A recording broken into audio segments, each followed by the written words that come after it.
Welcome to Pink Elephants with Nick Ridley, where we chat on mind, science, tech, and global trends, weaving connections through art and dialogue. AI is no longer a sci-fi trope. It's woven into the fabric of our world, from self-driving cars to personalized recommendations. But with this progress comes concerns. Let's unpack the impact of AI on various industries, exploring the potential for job displacement, the need for ethical considerations, and the exciting benefits that it also offers. You see, so we're going to delve into what it means to live in this new world of AI. And to be sure, I see both sides of it, just to be upfront and honest out the gate. Um, I can definitely see causes for concern, and I can definitely also respect the fact that we've already been in this space for, since the 50s and 60s on up until now, in truth. The technology has been around for a long time, and we've been interfacing with AI, for a while now. If we think about our traffic light systems and just various things that we take for granted, this is not necessarily something that's new. I think it's just now available for us, and it's in our hands to be able to interface with it, and also use it to our benefit. And we'll see if to our detriment. The jury's still out on that one, as it's still fresh, within that context. The McKinsey Global Institute, had a report in 2021, and I'm actually looking at some of the stats here on this, as we continue. And it suggests that automation through AI could displace up to 800 million jobs globally by 2030, and primarily that's going to impact repetitive tasks within, certain sectors. Sectors such as, let's go through manufacturing, they say, transportation, and retail. And some of the numbers that went along with that was, 58% of jobs in the manufacturing sector were at risk, like assembly line operations, and quality control. In the transportation sector, it continues 19% of those jobs, by that time frame, including truck driving, warehouse operations, and taxi driving will be impacted.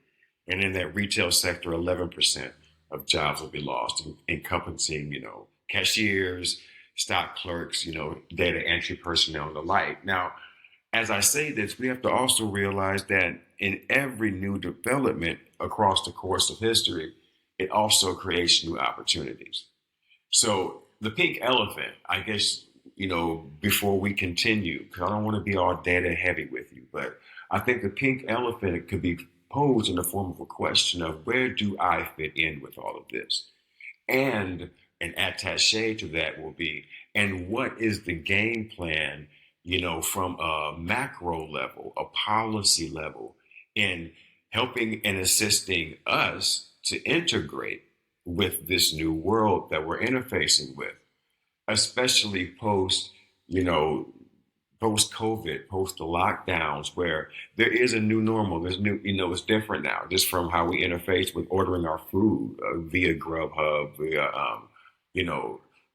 various gig economy, type situations, Uber Eats, what have you, and Instacart.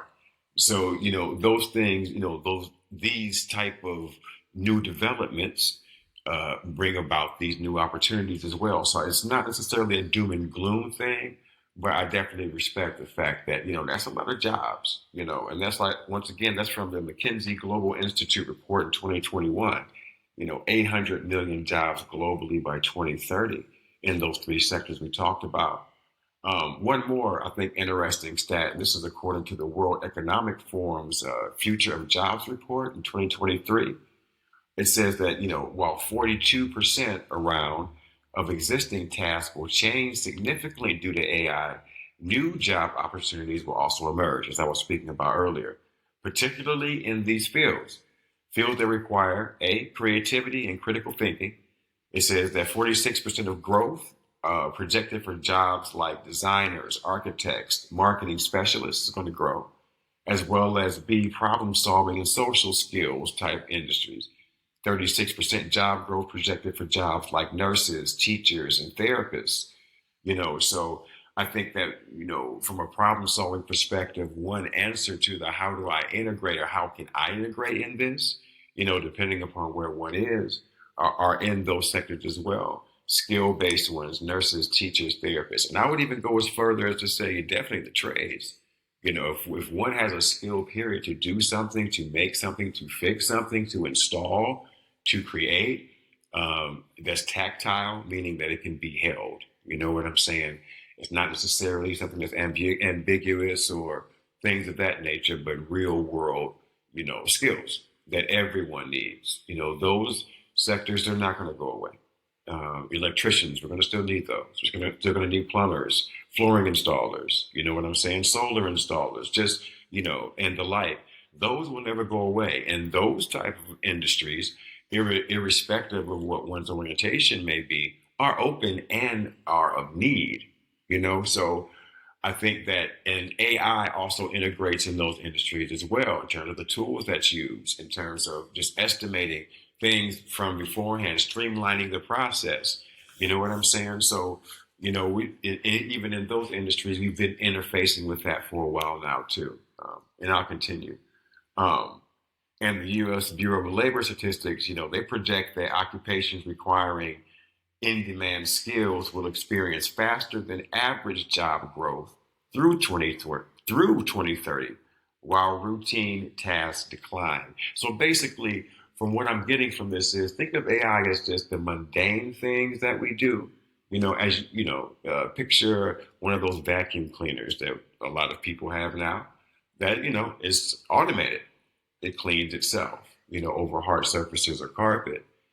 Think of it as now I don't have to sweep anymore. That's what I mean by mundane, day to day, simple tasks that are time intensive, but in labor oriented, but not necessarily something that can't be done, in a different capacity, i.e., through a robot, through a AI driven vacuum cleaner, as that example again. So I think that just looking at that from a balanced viewpoint, that pink elephant, that question that really no one is really asking, we're getting the data, but we're not like, how is this really affecting me? Where, where do I fit in? How am I going to be able to feed my family? You know what I'm saying? And we definitely have to roll with it. We've been rolling with it, and also be conscious while we're using it at the same time. Now, there's some other considerations in the ethnic vein, as it relates to AI. And one of them is that, biases that, have been shown to be ingrained in AI algorithms, they can perpetuate discrimination based on various factors such as racial bias, an AI facial recognition system, for example, might misidentify individuals of color more frequently. Gender biases, an AI powered hiring tool might favor resumes with traditionally male sounding names, for example. Socioeconomic biases, an AI loan approval system might reject applicants from low income neighborhoods. I guess a digital redlining it could be given. So ensuring that fairness and accountability and transparency, what are called principles in AI development becomes crucial. And what does that mean? That means implementing transparent algorithms. Regularly audit them for bias and ensure that diverse teams oversee and develop AI technology that can help mitigate these. You know what I'm saying? Another one will be accountability mechanisms to establish these to hold developers and users responsible for unintended consequences of AI systems. So we have that accountability piece in there. So it's not just Wild West, if you will, and transparency, of course, regarding data collection, algorithm design, and decision-making processes, is essential for building public trust in the AI. So, transparent algorithms, accountability, and transparency. And while these job displacement concerns are valid, history shows that once again, technological advancements often create new opportunities. And the Industrial Revolution, Okay, let's take that for an example. All right, displaced agricultural workers, but it led to the rise of new industries and job categories as well. Painful, absolutely. Tough, absolutely. I'm in that boat rowing, so I don't say this from standing on a precipice looking down on the townspeople. I'm saying that it as one who is in this mix, rowing in the same boat. Um, as a lot of us seem to be, as the data shows. I'll continue. Well, like with that industrial revolution, to circle back, it displaced agricultural workers, but it led to the rise of new industries and job categories. And, since AI can handle repetitive tasks, freeing humans for more creative and strategic work is going to be a necessary outcome. Now, of course, it's going to have tangibility. It's going to have to be tactile. You got to be able to touch it as well. Everything can't be in that digital space, okay? But AI can handle these repetitive tasks, and it's going to free humans, us, for more creative and strategic work. Imagine doctors using AI powered diagnostics, okay, to personalize patient care, as is happening now, or scientists using AI to accelerate research and development, as is being done now. Of course, fairly and within reason, there needs to definitely be guardrails in that degree. However, though, it's the future. And as we progress in so many ways, and it can often appear as if we're not, but we are, there are pains in progression, and growing pains is a part of it. So within that vein, doctors using this type of technology and scientists using this type of technology has really benefited us as well, by and large. And, these AI assisted tools, they can automate these administrative tasks, and that allows teachers and entrepreneurs to focus on core activities, for example. It allows business owners to focus on the things that they really need to be focusing on, and not, once again, the mundane, the things which are repetitive, the things that keep on going. Okay. And hopefully I'm just, I'm trying to just pad this with truth, first and foremost, so we're not blowing smoke or trying to make things appear as if they aren't. But yet and still, there's still, with everything, there are opportunities and silver linings. And there are some huge opportunities, for sure, economic as it relates within the AI sphere. And focusing on these positive aspects is vital, for fostering that balanced perspective on the potential of AI. And additionally, upskilling, which is a thing now, and reskilling initiatives, upskill, taking it to the next level, the skills that one does have, and reskilling. Reskilling means it's the same, it could be synonymous with chucking the typewriter for a word processor when there's an Apple when it first came out. And now you're in a different digital space. It could even be in VR or, what have you, or just even the iPad, which is totally divergent from those examples I gave. All right. But yet and still there'll be example of reskilling, learning how to use these systems, learning how to prompt AI to do things, learning how to prompt and to use AI to automate things to make your life easier as well. Okay, so focusing on these, once again, those positive aspects, just it allows us just to take the bull by the horns and make sure that we are in control as it relates to how we use our tools. No different than a carpenter and how he has to use his hammer. Okay, you got to know which side of the head is going to hit the nail. That's just a part of knowing how to use the tool, and when not to use that tool, more importantly, and so the potential of AI to transform industries and our way of life is undeniable. And from self-driving cars, once again, and AI-powered medical diagnostics to personal recommendations and automated customer service, etc. Its impact is already being felt across various sectors. However, with this progress comes significant challenges that demand careful consideration.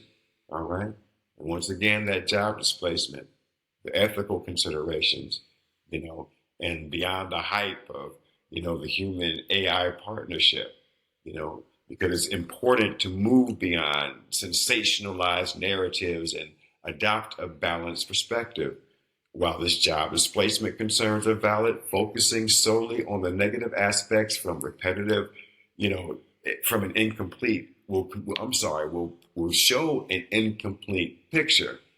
AI can be a powerful tool for, you know, beyond the hype, the human AI partnership is important to move beyond sensationalized narratives and adopt a balanced perspective. Now, while job displacement concerns are valid, focusing solely on the negative aspects paints an incomplete picture. AI can be a powerful tool for good, freeing us from negative tasks and allowing them, repetitive tasks.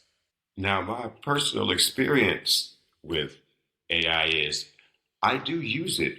Um, I would say increasingly so as it relates to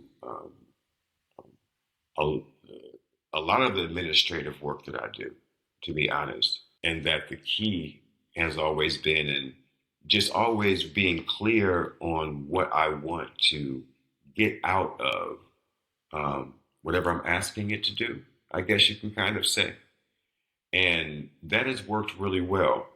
And it really is a tool to help uh, take away a lot of the time and also in generating ideas. Like if your thing isn't that you're not good at marketing or something like that, and let's say, for example, you need to write a letter to someone that you want to sponsor you, no matter what you're doing. It could be for a lemonade stand, it could be if you're a fashion designer, what have you, and have a new fashion line. But say you want to write a sponsorship letter. If you know exactly, what you want to achieve, i.e., the uh, exactly what you're asking for, from that sponsor, or do you want to put on a fashion show? Do you want to put a runway show? Do you want to take it and shop it around the country, and you need funds for transportation and lodging in that tour, if you will, etc. Whatever it is, but you're clear on what it is you're asking for. So you're going to prompt AI, the chat GPTs, the Bards, the Geminis, or what have you, as well as the plethora out there. Um, you're going to actually ask it and query it based upon those things, and then say, right, help me write a sponsorship proposal letter for my A B C D E, and within seconds it'll spit out something for you that you can work with that is very, very workable and doable. So from my experience, and that in itself, I mean, on one hand, yeah, there are individuals or professionals who are paid to do that, but on the other hand, that information was always in the library too. It's just now it's just a hyper speed way of obtaining information. Once again, if you know what you're looking for, and even if it was the what was that back in with Dewey Decimal System or something, what have you, or the card catalog that we had in the library. I can't remember. I'm getting old, but you still had to know what you were looking for. Even with the call numbers or what have you. And this is no different. So that's why once again having a balanced approach or a balanced perspective, it's only can do what you tell it to do. And so the power is really with you. And once again how you choose to use that tool, and as it gets in quote smarter, if you will, you know how we handle it responsibly, and what we how we go, what road we go down. That's going to be a collective thing. But once again, we've already been in it, so don't want to get long-winded on that one.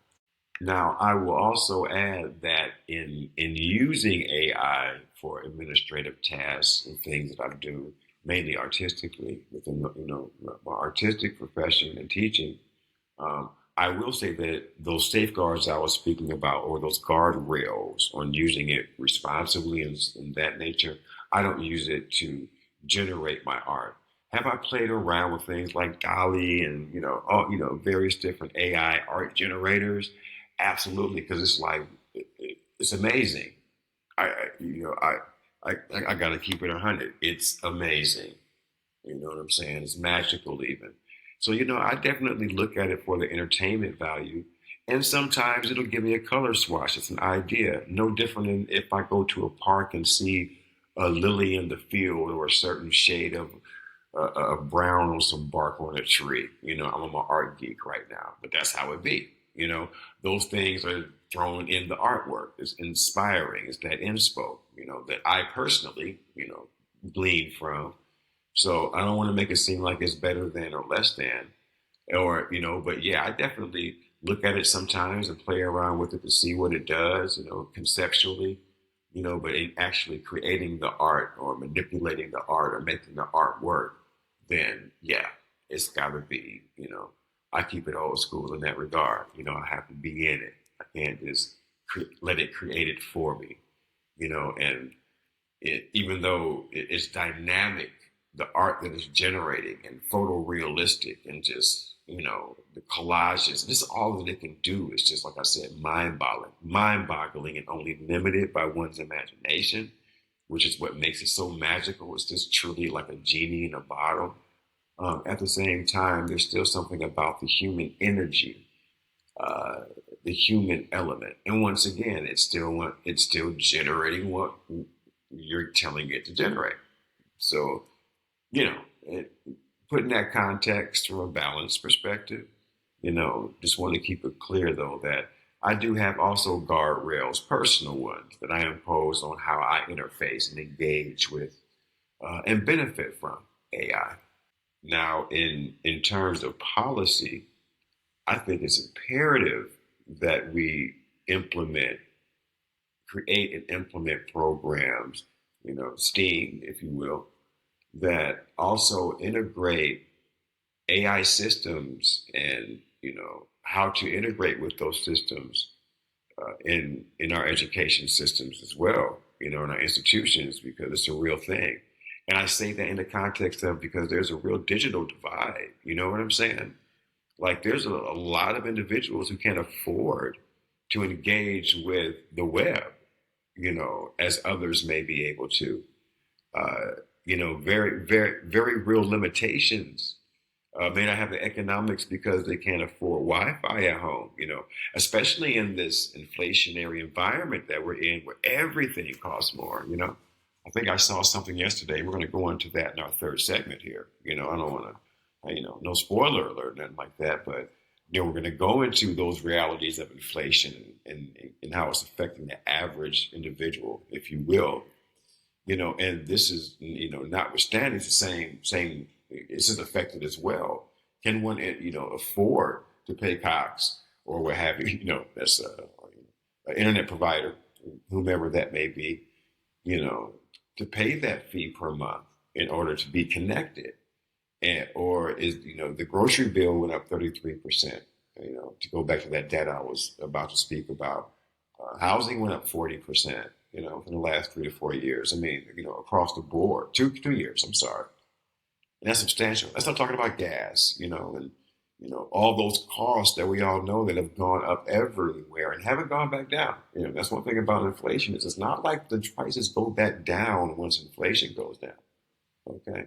So if the price of eggs was $3.99 in 2019 and then it was $7.99 in 2020, just as an example, and I'm not saying those dates are correct, but that $7.99 price tag is on there, and that percentage, even though it may go back down to 2%, that cost is still there. You know what I mean? It's not like the cost of those goods are going down, as we can see. You know what I mean? So, these are very real things going on. And to circle back, the digital divide, and as it relates to AI, that's very tantamount as to how one engages with, and being that AI systems are being so much increasingly more so integrated in everything that we do, then that could potentially lock a lot of people out, you know? And in order to allow everyone to have the opportunity, i.e., accessibility to survival, because it's very hard to survive without a mobile phone, especially you have Cash App and Venmo and Zelle and your online banking and your tapping and your wallet, which is becoming increasingly more. You know, it's hard to do things, even transfer money from accounts if you need to. You know what I'm saying? Just without a mobile device. And Without an internet connection, it's nearly impossible. You'll be at Starbucks, baby, and you know it's real. I'm just going to keep it 100. So it can keep a lot of people out the race as it relates to AI, integrating with it this digital divide, and know-how and skill set, in accessing this new digital world that we live in, especially post COVID, this new normal.